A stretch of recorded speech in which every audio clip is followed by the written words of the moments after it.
Welcome back to the King's Report this Thursday, February 16th, 2017. I'm your host, Hyungjin Sean Moon, the second king of Cheongguk. And here, we're on top news on Drudge. Confirmed, Donald Trump rally in Melbourne on Saturday, Florida. President Donald Trump's visit to Melbourne has been confirmed. He will appear at a rally that begins at 5 p.m. Saturday at the Aeromod International Hangar at Orlando Melbourne International Airport. Doors will open at 3 p.m. Tickets are available, etc. People seeking the free tickets are asked to provide their name, cell phone number, email address, state of residence, and zip code. There's a limit of 2 tickets per cell phone number. Don Tostier, retiree who is seasonal resident in Melbourne, was among the first, etc. Now this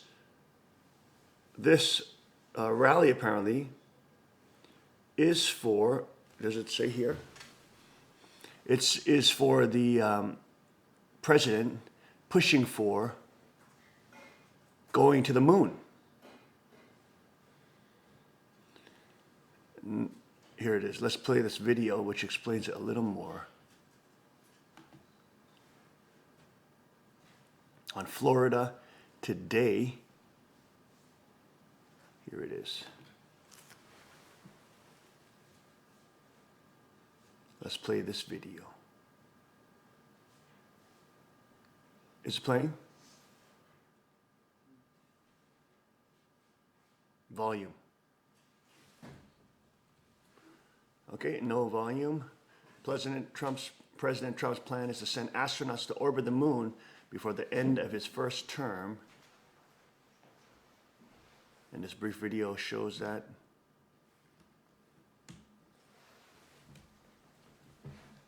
Orion capsule in late 2018. But with Trump in office, NASA is now checking the feasibility of making the first mission a manned one. That said, the speed at which this revised mission would need to be put together in would be an incredible challenge. Newt Gingrich, who is an influential advisor to Trump on space issues, scolded NASA for not taking risks, and wrote in an email to NASA that if done properly, we can be on the moon in President Trump's first term and orbiting Mars by the end of his second term. For a viewer, I'm Josh King.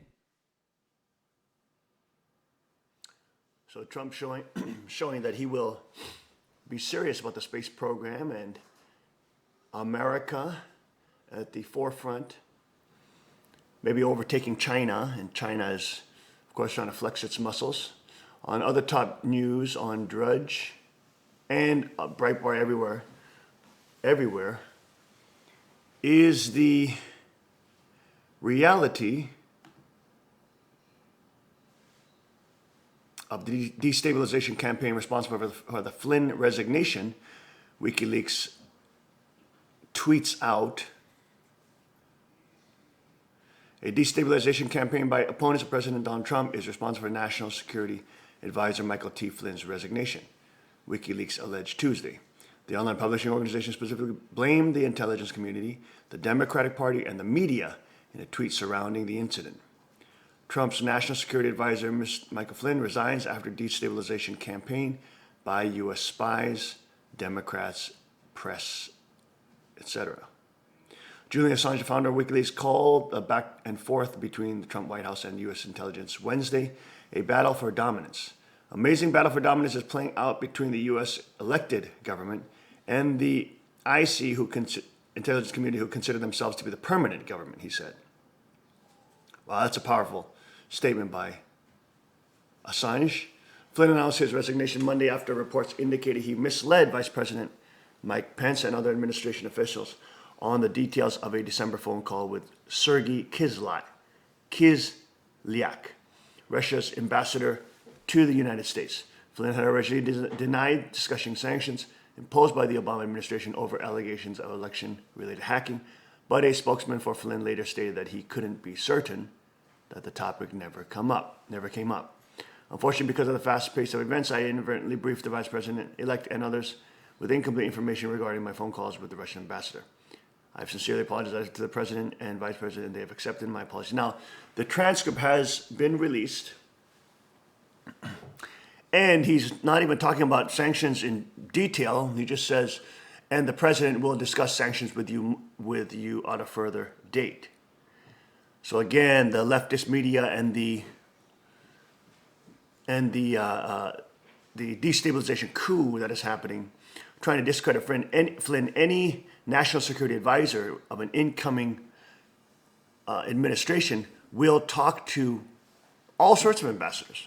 There's nothing wrong with that. Fox News had Krugheimer up there saying there's absolutely nothing wrong with that. That's totally standard. Paul Joseph Watson from InfoWars reported about the fact that previous administrations would always talk with Russian ambassadors, etc. So the fact that the left is banking on the fact that most of the population is so brain dead and dumb, they don't realize that an incoming administration completely has its rights to talk to different ambassadors, especially those ambassadors were under attack by the Obama administration, kicking out 16 diplomats, Russian diplomats, before their term was over, which is unprecedented. Literally trying to start war with Russia.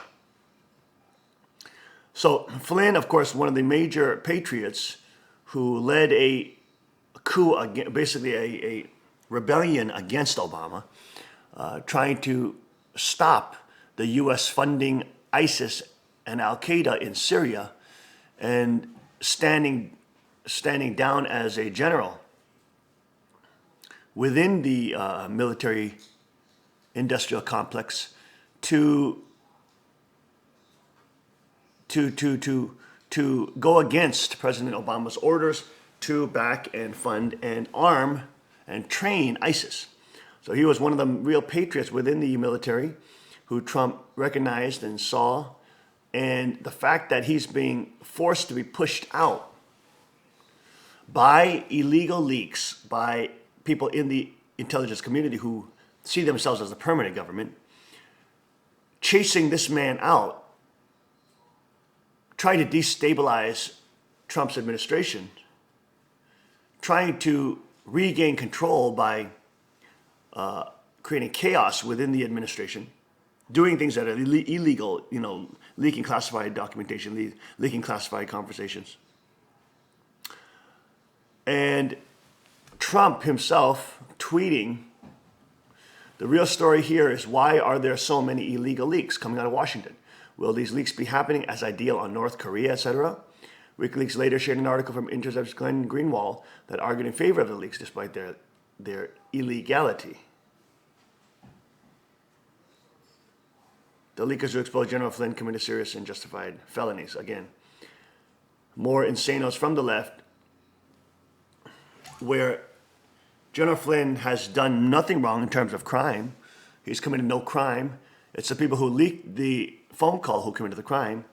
He didn't do any criminal act in terms of speaking to the Russian ambassador as an incoming national security advisor of the incoming administration. That is not a crime.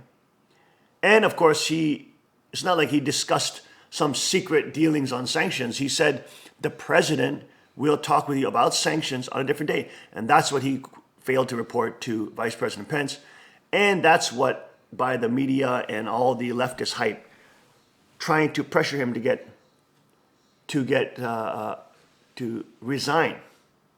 Now, I believe he hasn't been formally fired yet. Is that correct? No, he's out. He's out, but he has resigned. He's been replaced. Which, of course, is somewhat of a embarrassment to the Trump administration. Reuters reports that Vice Admiral Harward is Trump's pick for a national security advisor, although he has not been confirmed yet. But there's someone else in that position as an acting national security advisor. Oh, as a temporary acting? Yes. Okay. I've forgotten his name. But again, we see a total coup within the establishment and the intelligence community, where they are trying to go against Trump at every single step of the way. And even, of course,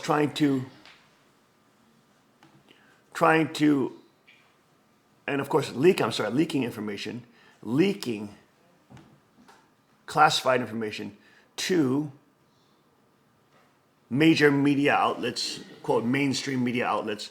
Here's Tucker taking a Washington Post and the media bias against a Washington Post writer. Let's look at this video. And he joins us tonight. Eric, thanks a lot for coming on. Pleasure. So I'm in the media, I read your column, I read the Washington Post, I read it most of my life. And in the past couple of months, I've seen a lot of stories, including some from you, accusing people of basically carrying water for the Russian government. And the Russian government's in the news today. So I thought I would ask you about something I've wondered about for a long time, which is that the Washington Post, for years, many years, has literally carried paid propaganda from the Russian government, a section called Russia Behind the Headlines.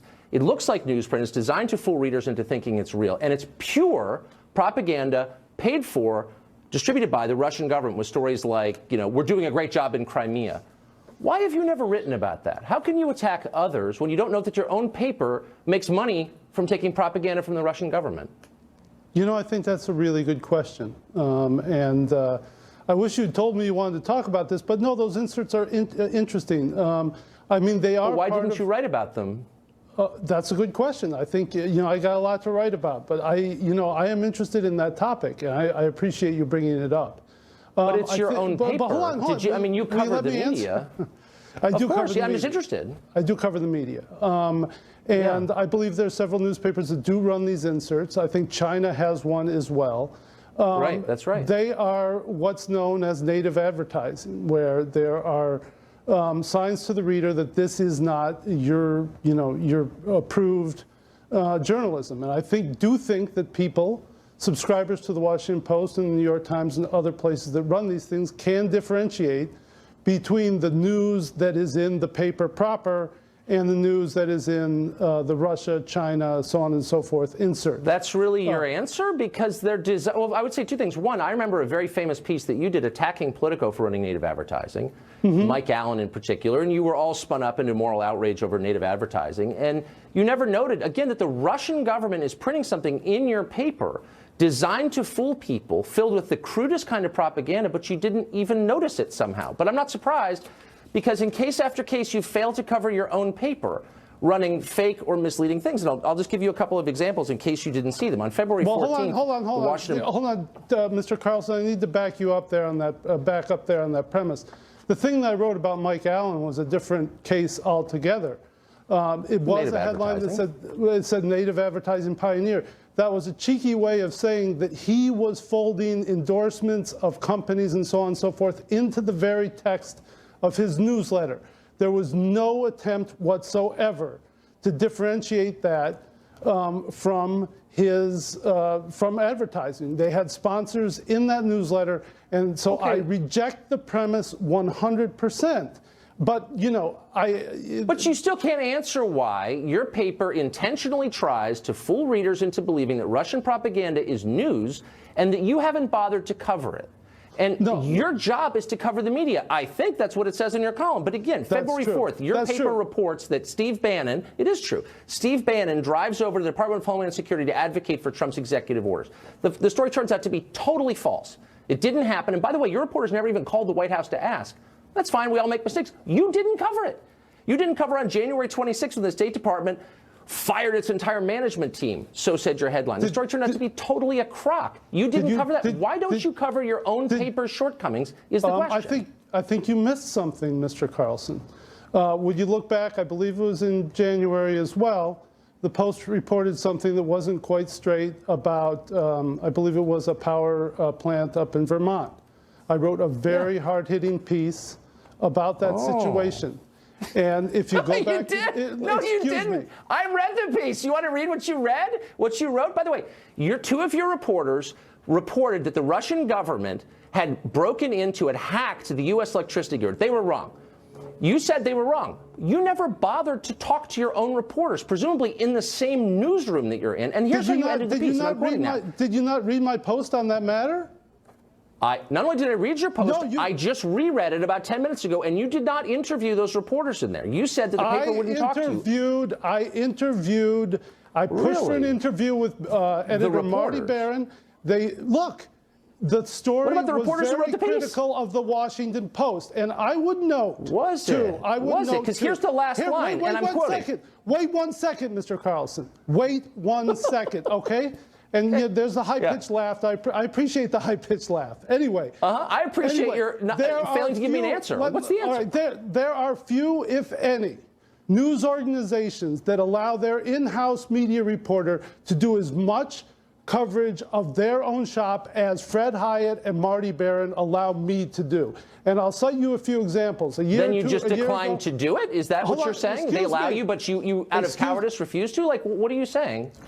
I did a story about, I don't know how many months ago, about the failure of the Washington Post to get diverse professionals in the higher ranks of the paper. I also broke the story within the Washington Post. Good for you, but you're not answering my questions about why you did. These are real stories. They're not about diversity in your newsroom. And you didn't interview the reporters who wrote the story. And then you end with this. The missteps mar an otherwise spectacular run for the Post. Now, when you write something that brown-nosy, do you feel guilt? No. Do you feel like I'm doing my job as a hard-hitting media reporter? A spectacular run of my own publication, my own employers? Finish the Post, Mr. Carlson. Read till the end, please. That's actually that's the end of it. And then you go on. Read the entire last paragraph, please, for me. Oh, is that where you interview the editor who assigned the piece, the reporters who screwed it up? You get to the question of how it happened? Oh, that wasn't in the piece. I don't have it in front of me. Because you were afraid to track it down because you work there. No. And I will continue. I also broke at the Washington Post the story of how, this is a couple of years ago, a few years ago, the advertising side of the paper was putting the arm on the magazine to push content in a certain direction. Was it Russian propaganda? Oh, you missed that story. Well, you're quite the sleuth, aren't you? It's actually in the paper when you open it up in the middle of it. Mr. Carlson, did you do anything on Bret Baier's report that there would be an FBI investigation related to the Clinton Foundation? What did you say? No, but I think that you did. Actually, Eric, I think that you did. Let me talk. I'm not the self-described media reporter. No, I'm just let me talk. I don't cover the media. You do. Oh, yeah. Well, you cover media every single day. I watch you. You are everybody on Fox News covers the media. No, I think that's your job, Eric. Of Fox News. Listen, Mr. Carlson, I want to ask you. Well, you would know because you're a little obsessive about Fox News, I notice. You've covered Fox News in the last 10 months 23 times more than MSNBC. And look, you've got a political agenda. You're a lefty. You're angry about politics. I get it. But here's my question to you. Does Jeff Bezos, who owns your paper, does Marty Barron, who edits it, do they ever call you and say, good job, Eric. You're doing a real good job as a media critic. Do they ever tell you? I'm just a sincere question. Do they ever say that to you? Let me finish with an earlier point that you just seemed to steamroll me on. But what did you say when Bret Baier reported falsely that there would be an FBI indictment, there would be a federal indictment related to the Clinton Foundation 1 week before the election against Donald Trump? What did you say about that? As a media reporter, we'll have to go back to the tape. So you're saying, look, Eric, look, I get it. You can't answer the question. So you're saying that I somehow have an obligation to be a media reporter, but I'm not a media reporter, and you are. And you get a lot of mileage out of it. I'm Mr. Media Reporter. I'm brave. They give me all this rope, and I can do whatever I want. But you don't.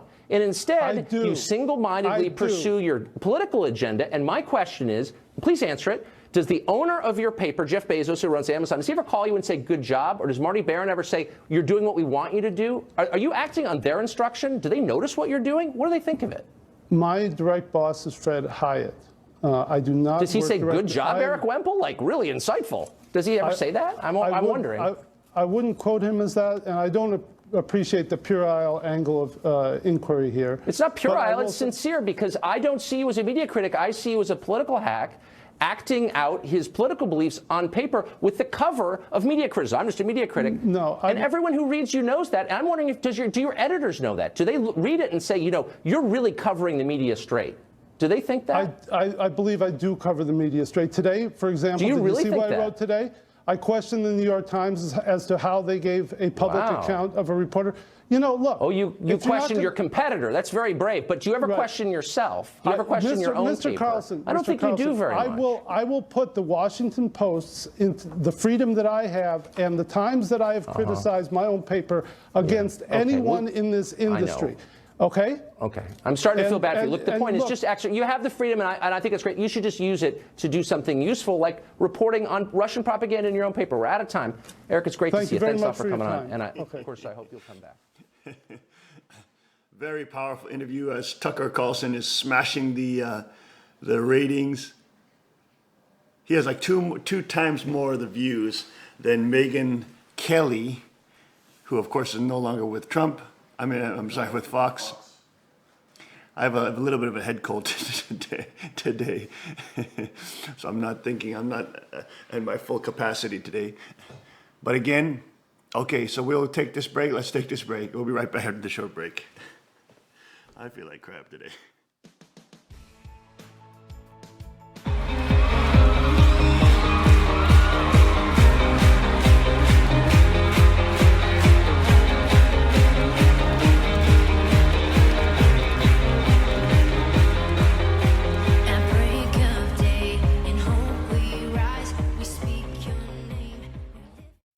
Car Arms, Magnum Research, and Auto Ordnance. The Car Firearms Group. With a diverse product line that blends American craftsmanship with cutting-edge technology. It's no secret why gun enthusiasts choose Car Firearms Group. From the Desert Eagle and Baby Desert Eagle made famous by Hollywood. The history of the 1911 and the Tommy gun. To the best in compact concealed carry.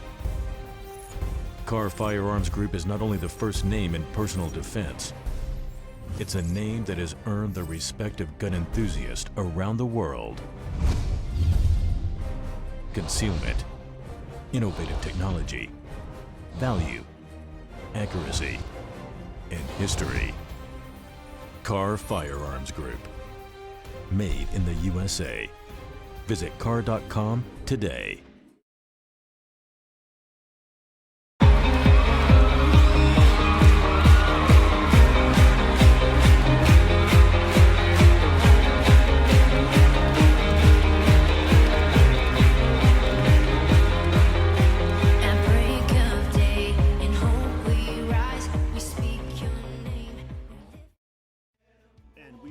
Welcome back to the King's Report as the leftist media continues to try to discredit the administration and continues to expose itself as being completely biased. Let's go to Tim for a report on China and East Asia. Go ahead. All right. Now, everybody's talking about Russia, Russia, Russia. It's almost like you're back in the McCarthy era or the Goldwater era, where people were finding communists under every bed and every closet. Except then, it was the conservatives who were worried about the Soviet Union. Now it's the leftists who are so worried suddenly about Russia. So I don't know what's going on. But I think that a more important situation is China. Russia is not threatening the United States directly right now. China is, but people are not talking about China. China is, and the U.S. right now are engaged in three places. One is the Korean Peninsula, another is the South China Sea, and a third is Taiwan. Either one of those could potentially easily develop into a war during the Trump administration's term in office. But no one is talking about that, or at least very few people are. So I'd like to kind of help us shift the focus for a minute away from Russia and towards China. I'm looking this morning at a article on a paid site called geostrategydirect.com. That's geostrategy-direct.com. And the title here is Trump's strategic ambiguity on Korea has China on edge. Now, I'm not sure that ambiguity is such a bad thing here, as you will see during the article, because the ambiguity basically is keeping China guessing as to what Trump intends to do. And that's not a bad thing when you're dealing with an enemy like China. It says that Chinese officials and analysts say Beijing remains uncertain about the Trump administration and its strategy on the two Koreas. The prolonged silence from Trump administration is making Beijing increasingly uncertain and uncomfortable and complicating its plans to reduce the threat that the United States and its network of alliances in Northeast Asia poses to Chinese security and strategic influence, Yoon Sun wrote for 39north.org on February 9.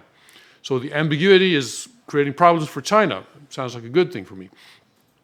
Still, China expects President Trump to seek its support on the North Korea issue and is eagerly waiting for Washington to engage so that China can bargain for its preferred outcomes, Yoon wrote. During his presidential campaign, Trump suggested he would be willing to negotiate with North Korea directly. That scenario has become more uncertain in recent months, especially given the hawkish instincts of President Trump and his national security team, Yoon wrote. If the United States and North Korea decide to move ahead with a deal, the improvement of relations between them and the shifting balance of power on the Korean Peninsula would diminish what China perceives as its leverage and strategic influence. You see, it's the tension between the U.S. and North Korea that gives China leverage, gives China power as the broker and gives it more influence. So China is concerned that U.S. and North Korea will talk directly and leave it out of the picture. Therefore, if the Trump administration unilaterally initiates bilateral talks with North Korea, it will be met with suspicion rather than enthusiasm from Beijing. Now, of course, remember that South Korea is also not too happy about U.S. talking directly with North Korea. South Korea also does not want to be left out of the picture. But North Korea has always sought, this has been the consistent policy of North Korea for decades and decades, to seek direct relationship with the United States. Because currently there's the armistice that was signed in 1953 that brought a technical end to the Korean War, and that was signed by China, North Korea, and the United States, but not South Korea. So South Korea is always suspicious of North Korea trying to approach the United States directly. But China also does not want North Korea and the U.S. to have talks and improve relations directly. Chinese President Xi Jinping had placed his hopes on South Korean President Park Geun-hye to improve China's strategic position. But Park is currently embroiled in an impeachment trial that will decide whether or not she will serve out the remainder of her term. It's interesting that, yes, Park was improving relations with China. Now she's not in a position to do that. At the heart of Xi's strategy was an effort to turn South Korea into China's pivotal state in Northeast Asia. So China was saying, okay, we prefer to deal with South Korea, not North Korea, even though ideologically, North Korea is the communist state and is, of course, very useful to China as a buffer between them and the U.S. forces. But they're saying, we want to deal with South Korea. We want South Korea to be our pivotal state in Northeast Asia, thereby undermining the U.S. alliance system in the region and diminishing its threat to China. See, by bringing in South Korea, China could diminish the U.S. influence in Northeast Asia to a very large extent. As a result of Sino-ROK rapprochement, senior-level visits soared, bilateral economic ties strengthened, and many South Koreans questioned the utility and future of the U.S.-ROK alliance. So things were going very well for China. In an ideal scenario, China's new realignment strategy would defeat the U.S.-orchestrated Northeast Asia NATO based on America's alliances with Japan and Korea, and counter the U.S.-Japan alliance with an alignment between China and both Koreas. So everything was going well for China. Well, what happened? Well, in January 2016, North Korea conducted its fourth nuclear test, and that completely undermined China's strategy for Northeast Asia. It completely derailed China's scheme, this article says, because China overestimated its presumed influence over Seoul. And China refused to adequately address South Korea's legitimate security concerns, which eventually led to Seoul's decision to deploy the Terminal High-Altitude Area Defense System. So the North Korean nuclear test woke up South Korea. Said, whoa, we got to get back with the U.S. And that was bad for China. And so China was not too happy about North Korea getting out of line there. China sees the THAAD deployment as a threat to its strategic stability with the United States and an obstacle to its desired regional blueprint. While China's ambitious efforts to transform geopolitical alignments on the Korean Peninsula did not come into fruition, it still has other key priorities, according to this article. First, Beijing has not completely given up on its effort to defeat the THAAD deployment. When Secretary of Defense James Mattis visited South Korea recently and talked about the THAAD deployment, and where the South Korean government reaffirmed its intention to go ahead with that deployment, I think the timeline is within this year, China issued a statement saying that no, this would be a bad thing for you guys. We don't want you to do that. And it kind of threatened South Korea, saying that there might be bad consequences if it went ahead with that.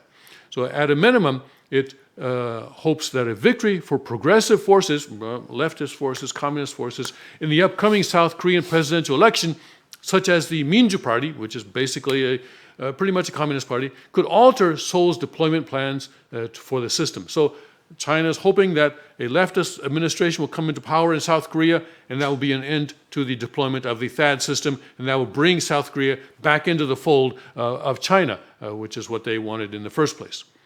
Although China's ability to sway a South Korean domestic election is limited, its preference and influence are expected to have an impact. Yeah, China has a lot of impact in South Korea today.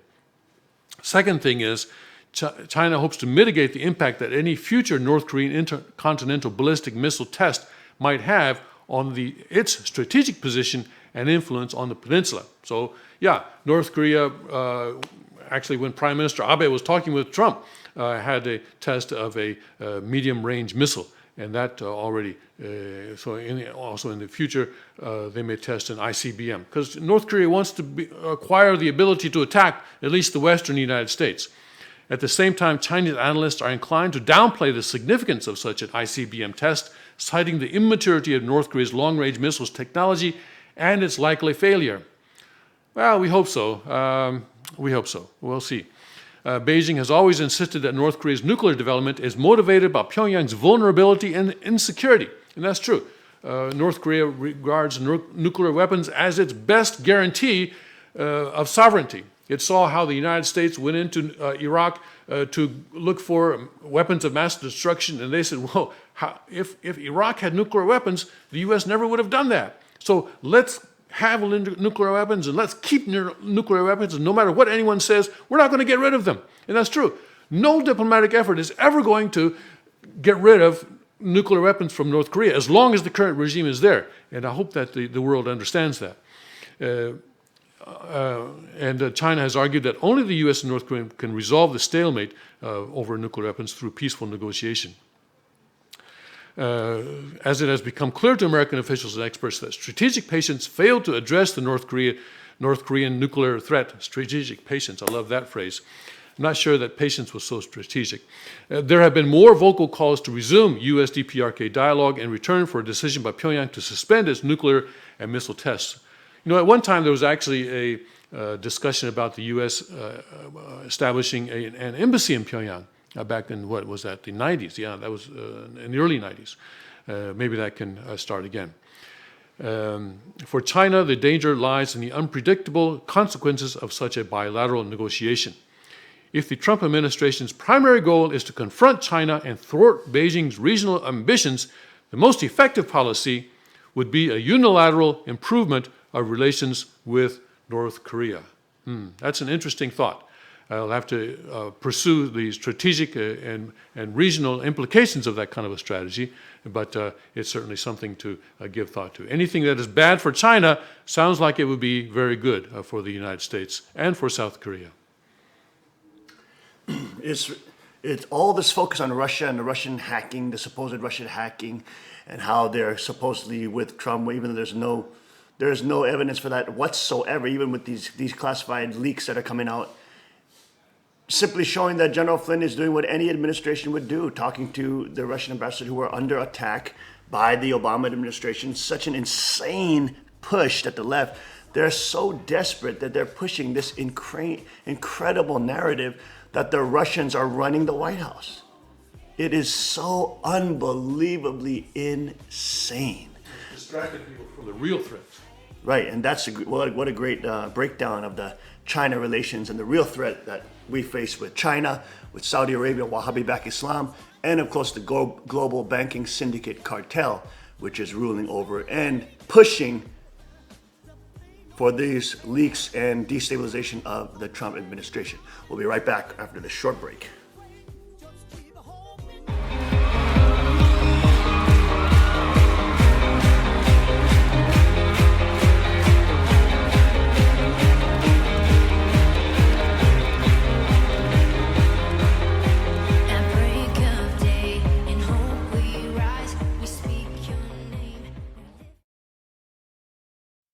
Car Arms, Magnum Research, and Auto Ordnance.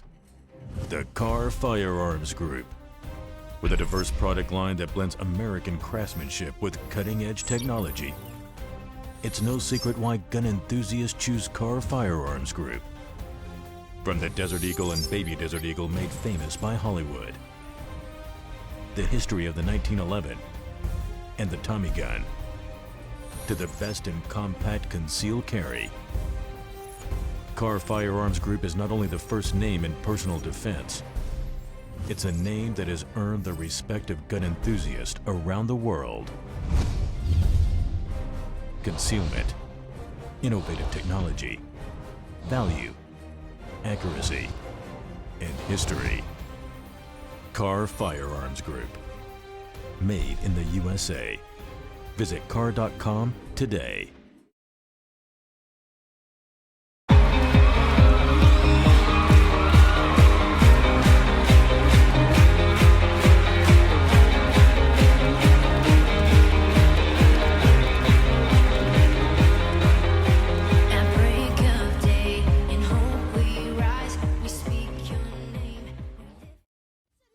And we are back. Welcome back to the King's Report this Thursday, February 16, 2017. Even McMullen, President Donald Trump is a domestic enemy, says former CIA operative and 2016 third-party presidential candidate Even McMullen, took to Twitter and CNN on Wednesday to defend rogue intelligence agents who break the law to leak classified information, saying President Trump presents a threat to the country. In response to President Trump's tweets earlier Wednesday, in which he alleged that elements of the federal FBI and NSA were engaged in Russian-style political operations, McMullen tweeted, "By oath, intelligence officials' first duty is to defend the Constitution of the United States against all enemies, foreign and domestic." So the real scandal isn't that the President of the United States of America appears to have been co-opted by America's greatest adversary. Again, just an insane narrative. I can't believe they're trying to run with this unbelievable narrative. The obvious implication was that McMullen believes that intelligence and law enforcement agents are entitled to break the law based on their own views that the President of the United States is a threat to the Constitution and in cahoots with Russia. McMullen reiterated his views on CNN, where he purported to speak for the concern of the agents doing the leaking. Quote, "I tell you what their concerns are. Their concerns are that Donald Trump presents a threat to the country because of what they see as his relationship with Vladimir Putin and the relationship of his team to other Russian intelligence officers." They keep on pushing this narrative with absolutely no proof. It is unbelievable, Tim. It's a conspiracy theory. It's a complete conspiracy theory. It's Left-wing conspiracy theory. unbelievable that they continue to push. This is how desperate they are, and unfortunately, this is how dumb and ignorant their supporters are. That they'll actually go with this. They'll go with anything. I mean, the Hollywood stars, Michael Moore, they're all pushing it. Every single leftist commie is pushing it. Literally creating their own false reality in which they see Trump as the new Hitler, the new, gay buddy with Vladimir Putin. I mean, just such an unbelievable narrative. Reverse McCarthyism. Has no proof whatsoever. McMullen cited a New York Times report indicating that Trump campaign aides had contact with Russian intelligence, without also noting that the same report indicated there was no evidence that the Trump campaign was colluding with the Russians on the hacking or other efforts to influence the election. That was the New York Times. The New York Times actually had to report as well that there was no evidence that the Trump campaign was colluding with Russians. They had to do it. But of course, the leftists want to go with the continual conspiracy theory that Donald Trump sleeps with Vladimir Putin and is his gay lover. He went on to make the very claim denied by the Times article, telling Baldwin Trump, quote, Trump ran a campaign that was assisted by a foreign adversary, our greatest foreign adversary. Unbelievable. Unbelievable. Pressed by host Brooke Baldwin as to whether there were too many leaks, McMullen said that intelligence officers were bound by an oath to defend the country and the Constitution against domestic and foreign enemies. That included a security threat coming from the White House. Wow, he's literally accusing the president of being a domestic enemy. Meanwhile, this is the same leftist group that imploded the economy, that put us in quantitative easing constantly, that was going for our guns, that was putting patriots and Christians onto FBI declassified lists of potential terrorists, that were protecting ISIS, arming them in Syria, helping them with the Saudi-backed Wahhabi money that was running the Hillary Clinton campaign, allowing us not to tap our own resources so that we would have to continue to buy from the monopoly of Saudi Arabia, et cetera, et cetera, et cetera. I mean, Obamacare, forcing that down everybody's, everything, all unbelievable. This is the main establishment trying to pretend that they're not the establishment, and now that they're the resistance against the Trump establishment. When Trump is a total anti-establishment candidate. He's coming in there and doing everything against the establishment, against their power structure and their monopolies, against the big cartels. Goldman Sachs funding to Donald Trump was zero, not one penny went to Donald Trump. Every 100% of the Goldman Sachs money went to Hillary Rodham Clinton. And yet these lefties want to pretend like they are some anti-establishment dissidents and rebellious counterculture when they're the ones who are the establishment. They're fighting to maintain the power of the establishment. They're not doing anything heroic. They're not doing anything cool or countercultural. They are fighting to keep the establishment in power. And what's it? Top news on Breitbart as well. I don't have the article right here with me, but maybe you guys can pull it up. Michael Moore calling for the removal of Trump and the installment of Hillary Clinton. Michael Moore, the fat Big Mac bozo, completely insane, this commie running around as some kind of, documentary filmmaker. This guy is unbelievable, saying that he wants that Hillary Clinton must be reinstated and Trump must leave and be removed. An obviously sympathetic Baldwin then asked McMullen, are any of these people you're talking to just even worried about him even getting intel briefings, period? McMullen said that they are, and seemed to admit in the process that he is speaking with intelligence officials who may be leaking information. During the presidential campaign, McMullen was a leader of the Never Trump movement, consisting of conservatives. These are, quote, conservatives, who rejected Trump as the Republican Party nominee. These people are so despicable. They are the fake conservatives. They are part of the two-party duopoly. They are bought off by the same bankers. They are in the same cartels that continue to push us into endless war, like McCain and Lindsey Graham. I mean, these total warmongers endlessly. When will these endless wars end, Tim? When will these endless wars end? When will these continual destabilization projects in all different countries continuing to sour the reputation of the United States, sour and destroy our own foreign reputation as we continue to implode and destroy nation states, moving in there, stealing their oil, going in with Saudi-backed Wahhabi money? I mean, it's totally insane what these leftists have been doing. And now, of course, the right and their never Trump conservative movement, which is people like Paul Ryan, which are people like Reince Priebus, all these people within the administration, which is a major mistake. That they are. Even Roger Stone was on InfoWars yesterday talking about how that's a very dangerous mistake, especially with Reince Priebus being in there. He was an open never Trumper, basically. And he is in total cahoots with Paul Ryan, who was also basically a never Trumper as well. And the fact that he has him in there, in the White House, is a massive danger for the administration. On Tuesday, Weekly Standard editor Bill Kristol expressed similar sentiments and appeared in theory to endorse a coup by the deep state against the Trump state. He said in his tweet, obviously strongly prefer normal democratic and constitutional politics, but if it comes to it, prefer the deep state to the Trump state. Of course, because you people are part of the deep state. And I can't re-rant it. I have a headache. I have a head cold. So don't expect me to rant today and shout. Because I have no voice. my mental capacity is foggy today, and I don't have Tylenol and I don't have those chemicals, so I'm fighting this naturally, okay? But you can see these crazy conservatives who are, quote, pretending to be conservative, continuously attacking Trump, continuously allying with the leftist communist left, the insane asylum left, in their hatred and desire to destroy Trump. Bill Kristol saying he prefers a normal democratic constitutional politics. He's allying with the communist left. He's allying with the total establishment totalitarians.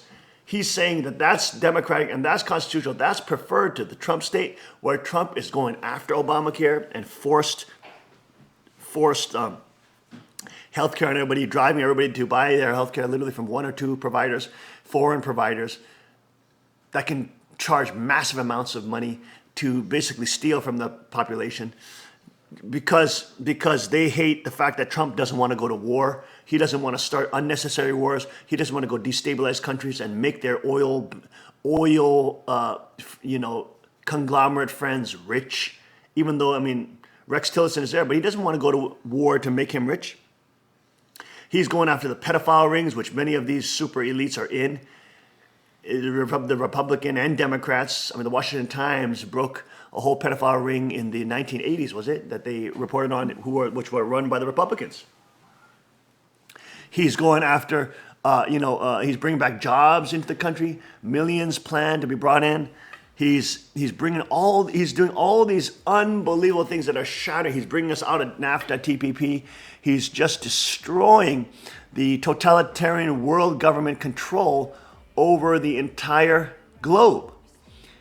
And these unbelievable, quote, Republicans are out there saying that they prefer allying with the leftist communists, literally saying that they prefer them to Trump, who was dismantling the entire global establishment. And he's sparking a revolution across the world of where the normal man is now saying, hey, we want to elect people that are against these global politics, that are against globalism, that are against unelected bureaucrats ruling our lives. We want to be in control. We are in control. The government should be working for us. They are our servants. They are not the master. They cannot be left to their own devices. What an unbelievable time to be alive as we see this war now. Internal civil war is now raging behind the scenes. We'll be right back after the short break.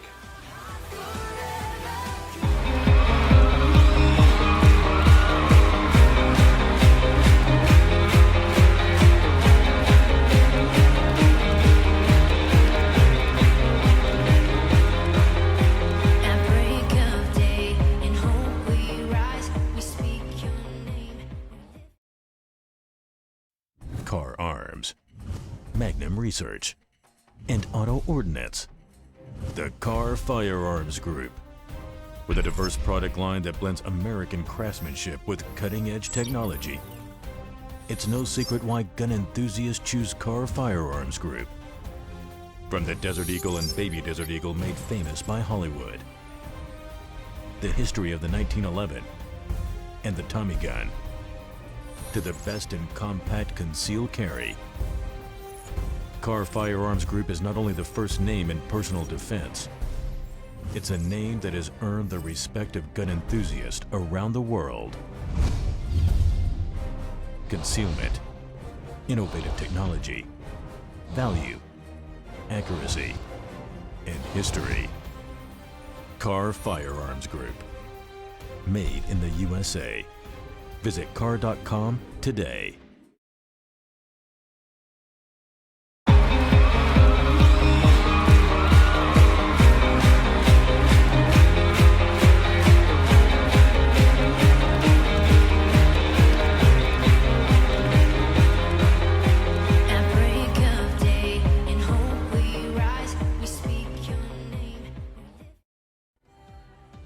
And we are back.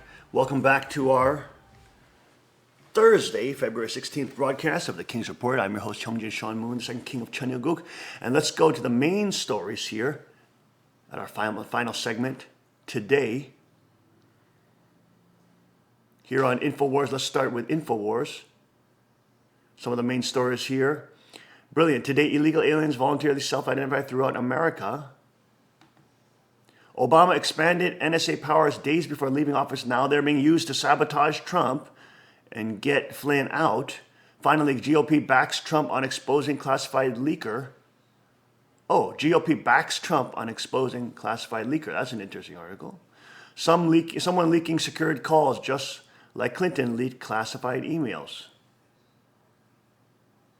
Republicans in Congress are lining up behind President Trump. Okay, that's good news. By demanding investigations into the illegal leaks that have been coming out of the federal government since Trump took office, seeing Mike Flynn's ouster as the last straw.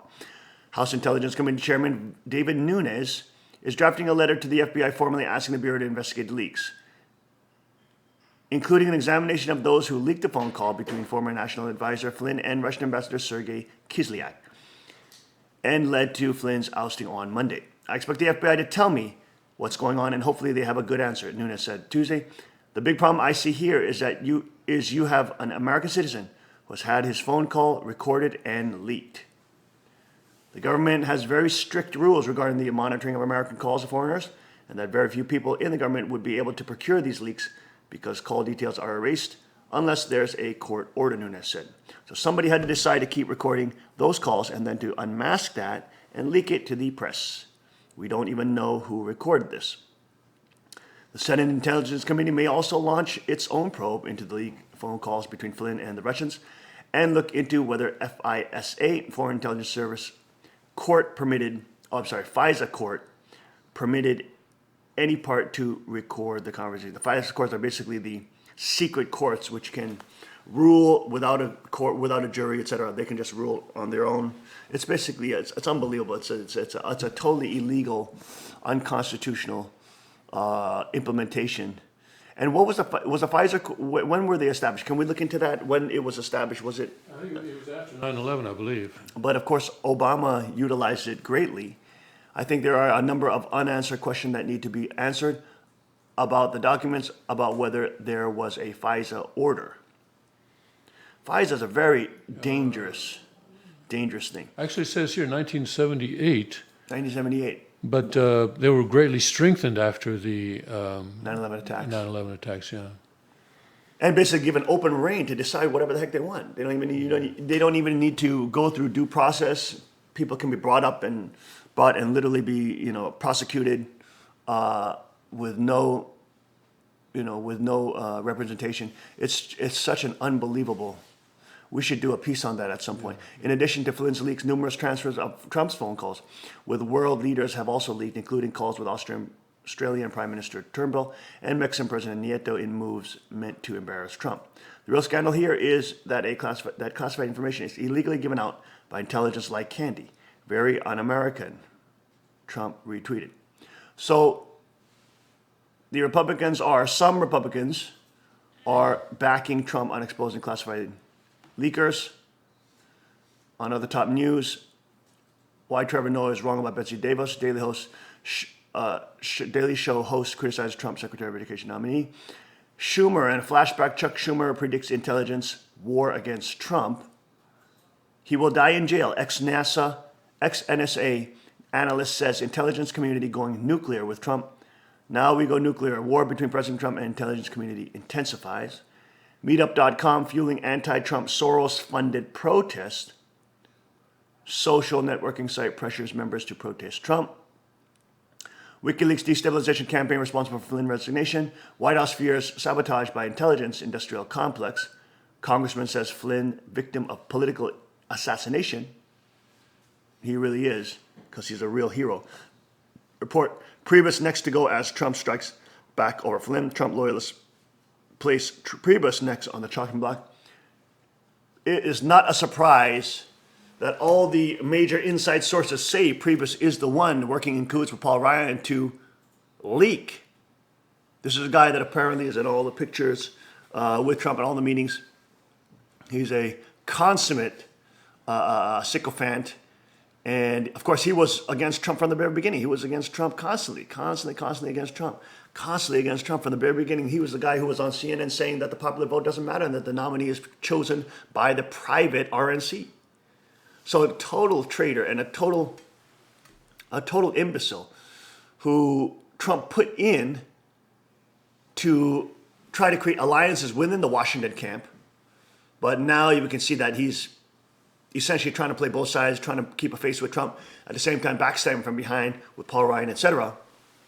InfoWars has been reporting that they have inside sources that they claim Priebus as the major backstabber. Michael Moore claims Trump a Russian. Moore, who supported pro-war Clinton, goes on a Twitter tirade calling Trump a Russian. Unbelievable. Michael Moore calls for Hillary to be installed as president, wants Trump arrested. Just an insane Big Mac, McDonald's chicken nugget, Burger King flame broiled oily burger, canola oil French fry, Jabba the Hutt. That make me kind of hungry, actually. Kennedy De Niro to hold major vaccine safety press conference, prepared to offer a unique challenge to American people. 2 out of 3 Germans want Merkel gone. Praise God. Her reign of terror is coming to an end. Majority support end to Chancellor's open border policies. Germanistan, Pakistani man sexually assaults 6-year-old girl, gets light sentence. Oh, God. Again. You see this? Barbaric predator didn't care how young his victim was. See this? See this again? Again. And this is the kind of culture they want to bring into the West so that these global elites who love the pedophile cults and who are part of these pedophile rings can have like-minded people to overtaking their country, overtaking this country and other free democracies. They're getting rid of, vanquishing all remnant of Christianity and its ethics against this type of evil, and bringing in a totally imploded backworld, dark age, medieval culture, which not only oppresses women, which not only, allows you to beat and stone and see your women as property and tilth and that you can plow and have sex, she has to jump off the, stop any work she's doing when you demand sex. I mean, total oppression of women, seeing them as slaves. Not only that, but also the entire pedophile cult that is within these backward, dark age, child marrying theologies and theocracies. Totally satanic, totally archangelic. And again, the terror continues on innocent people as a Pakistani man sexually assaults 6-year-old in Germany, gets a light sentence, just like the other individual who raped a 13-year-old girl, what was that, in Sweden, who got literally 60 days of community service or prison. Unbelievable. Now, is this really what you want to, all you retarded, backwards, arrogant feminists want to bring into the country?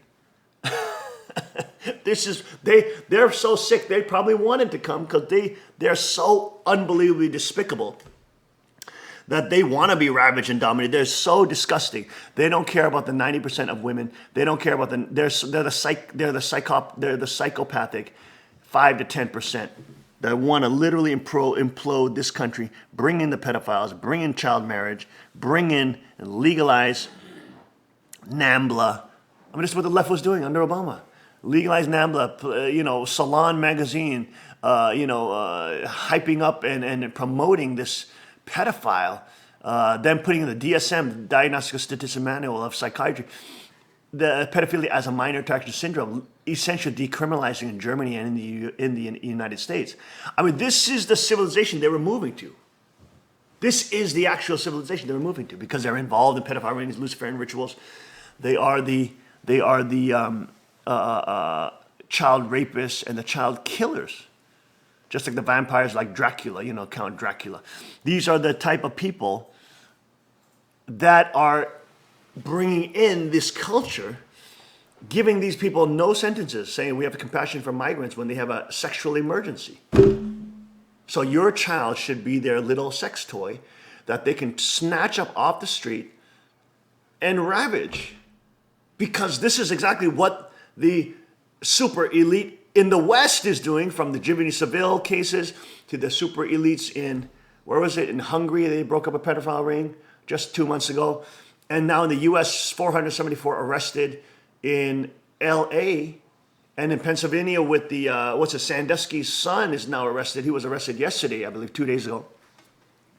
And he was one of the procurers of this sex ring that they were organizing through Penn State.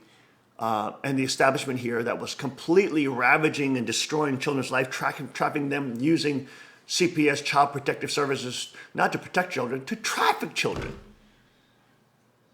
Remember here, when we first got here too, there was a whole scandal in Scranton as well, with the CPS taking these kids, and then the judges getting rich off of these kids, sending them to their like brother-in-law psychiatrist, like over and over and over, like over and over again, and basically driving up their business. The Kids for Cash scandal. Kids for Cash scandal, yeah. They were using CPS. CPS became a mafia arm where it's literally kidnapping children from parents, innocent parents, trafficking them, making money off of them. Yeah. And of course, in the bad cases, sex trafficking them with the Sandusky, with the Penn State scandals. I mean, literally, these pedophile rings are being brought down. And Trump is the one who's allowing this to happen. He's creating an atmosphere and a rhetoric wherein which the FBI and the law enforcement feel that they're empowered to go after them, when they were basically told to stand down because they were underneath Obama and the Bushes and all their pedophile scandals, rings and issues. In other news, Kid Rock eyed as potential Senate candidate. House Intel chairman says Flynn called leakers broke the law and belong in jail. New York Times reports Trump's aides repeated contact with Russian intel officials, admits no collusion discovered. New York Times had to admit it. There's no collusion. Korean embassy warns citizen not to visit Paris's violent migrant suburbs after attack on coach. On a bus. On a bus. Yeah. Michael Savage, old world order wants perennial friction with Russia. Do you understand? Russia is pulling out of the global order. They don't want communism again. They've been under communism for the last 70 years. They don't freaking want communism again. They want prosperity. They want Christian values. They want Christian ethics. They don't want the homosexual agenda. They don't want destabilization. They don't want gender fluency. They want traditional culture, which promotes the social unit of man and woman. And then competition and free markets and success and free trade and the right to determine their own destiny as their own people and nation state. They want sovereignty. And that's why they're being punished by NATO. That's why they're being punished by the globalists. That's why they're punished by the US. That's why they're punished by Soros. They put a warrant for Soros' arrest in Russia. They put a warrant out for Rothschild's arrest. They are going after these international criminals and the international banking pedophile cartel. And that's why the insane leftists here, who are all funded by George Soros, and the Republican rhinos, who are also funded by George Soros, that was reported this week, with Paul Ryan, Lindsey Graham, you name it, all those idiots being funded by George Soros. And they're the ones that are continually saying Russia is the bad guy. When China's the bad guy. China are the communists, which the Davos group and Mark Zuckerberg are trying to promote as the new superpower. They are the evil ones. They oppress poor Buddhist people for doing yoga and meditation in the parks. Do you understand? They organ harvest people and then they sell those organs on the black market. They are so wickedly evil. And then you have Hillary Clinton funded by Saudi Arabia, Wahhabis. I mean, this is the worst of the worst. The Chinese tyrants, the Saudi Wahhabis, the radical jihadis, and then you have the Anglo-Saxon banking cartel. These are the worst of the worst, the most evil of humanity. These are the people that are in the top 5-10% who are the absolute psychopaths who are in control of this world. Russia's pulling out of that. The US is pulling out of that. Brexit is pulling out. France is pulling out of that. And of course, that's why they say Marine Le Pen is a Russian agent. This is all they got. This is all they have. And they are collapsing. The era of human-animal hybrids, chimeras, has begun. Other news on Drudge, as we pull out of this final hour for today. Wow, there's so much news on Drudge. After liking Trump to Hitler, journalists upset that they're not getting called on for questions. Wall Street Journal, Trump's Watergate, ? Facebook Live airs 4 murders in one day. Nude feed gets boss fired. Cable news race, Fox News O'Reilly is at the top, with Fox News Bear, Fox News The Five, Fox News Tucker, all destroying all the other MSNBC news. Blow to Obamacare mandate. IRS won't reject tax returns that don't answer insurance question. California's Medicaid enrollment jumps 57%. Military trains for domestic political problems. Massive lake of molten carbon under the USA. Deadly outbreak of New York City linked to rat urine. Colbert continues winning streak, beating Fallon since Trump. Did you see those crazy things they had? Look at this. I want to show this. Stephen Colbert, look at that, depicts Stephen Miller's head on a spike in a parody of Game of Thrones. I mean, they are calling for violence constantly. This is the left that is funded by George Soros, funding violent riots, burning down trees in UCal Berkeley, banning and censoring opinions that they don't like. And again, they're covering for people literally saying, kill Trump, kill Trump. And they have this, now they have his advisors on heads on stakes. I mean, this is how insane these people are. They are so insane. When they call for violence, it's fine. But when anybody else calls for violence, they're fearmongers, they're violence mongers, right? This is how unbelievable the left. They are the biggest Pharisaic hypocrites on the planet. And they don't care. They just lie straight to their people because their people are in a freaking cult. Wall Street Journal, spies keep intelligence from president. Stressed out inflation, DC turmoil, China record treasuries dump. Record treasuries dump. Russian spy ship located 30 miles off Connecticut coast, armed with surface-to-air missiles. Subcommanders downplay significance. Hijab floods Fashion Week. Hijabs, look at that. Look at that picture of hijabs flooding the Fashion Week. Wow, the leftists literally, look at that. Look at all those models with hijabs on their head.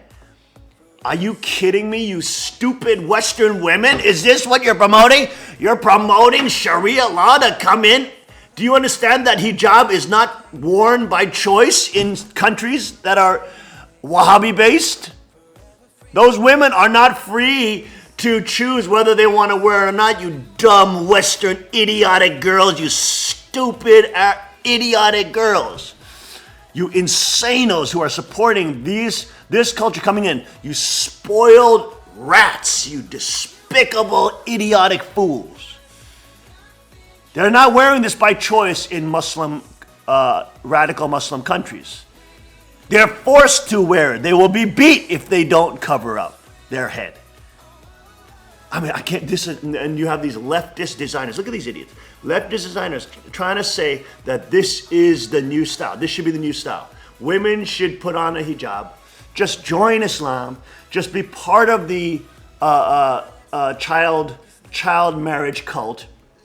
Just be part of the radical Wahhabi Orthodox Islam, which says women are stupid, which says they're worth half the value of man, which says they are tilth, which you can plow any way you want in terms of sex as her husband, and which says you can scourge your wife if she disobeys you. That means beat to a pulp. Because that's so liberal and trendy. That's so empowering for women. That's so loving to you females, you stupid beep. You stupid biatches, you dumb idiots, you stupid girls. Have known nothing of these civilizations, have never left the U.S. and have been spoiled, suburban, rotten. These idiotic children. Anti-Islam Wilders front-runner as Dutch campaign begins. French election puts Brexit possibly on agenda. Farage warns EU. Bigger shock is coming. Farage warns the EU. Dunham, don't blame me for Clinton loss. Judge orders woman not to get pregnant again. Twitter-ready speech crackdown. Orville Dam, race to brace spillway as storm begin tonight. Foot of rain possible. Harrison Ford returns to airport. Kareem Abdul-Jabbar says La La Land sends bigoted message on race. Schilling says 85% of professional athletes are conservative. Slams ESPN for going left. Good. Don't watch ESPN anymore. Boycott them. They're such pitiful idiots. Congressman Stafford knocked unconscious by anti-Trump protester. Wow. Student suspended for filming teacher saying election was an act of terrorism. Wow, a student is suspended for filming a teacher saying that the election was an act of the Democratic election was an act of terrorism. I mean, this is the state of these mental lunatics. They are literally insane. I have no words to explain it. They're crazy. They're crazy, Tim. They're crazy. Venezuela pulls plug on CNN. Maduro, I don't want problems with Trump. Find something good. Maduro says he doesn't want problems with Trump. Obscure fault in SoCal, more dangerous than thought. 2,000-pound concrete slab threatening to fall from San Fran building. American Airlines jet emergency landing after striking deer. Some insane asylum that we live in, folks, that we call this United States of America. We pray for the kingdom to quickly come so we may be liberated from this lunacy and insanity and forever put the archangel in his place. And all these socialist, communist, these totalitarians who want to use archangelic centralized power. We talked about the whole Korean broadcast was about this yesterday, right? Because we had Book of Revelation. We have to do that one day for the Western audience. But that scripture was unbelievable to dissect it and break it down. But how insane it is, the Bible shows clearly that the archangel, the beast, will be put in chains, will be put in the bottomless pit, and he will be punished. This is what must happen to this crazy beast, this devilish, devouring animal that is the Luciferian cult that colludes and concentrates all psychopaths to it, which magnetizes the worst and most wicked to come and collude and to centralize itself into it, which is the federal archangels and bureaucracies, tyrants, oligarchies that have ruled over humanity. The Chinese Constitution, the Kingdom of God Constitution must be implemented. It's already been released and it is coming. And when it comes, it will forever put these insane asylum lefties in their proper place so they may never psychotically collude and magnetize themselves to centralize governmental power so that we may be free for them forever and that God's kingdom, where his people were persecuted for his namesake, rule as kings, as co-heirs with him. Wang noted, honey, Wang noted. That means rule as kings with Christ forever and ever and ever. Thank you for joining us this day, Thursday, February 16, 2017, on the King's Broadcast. We'll see you 5 a.m. sharp tomorrow. God bless and Godspeed.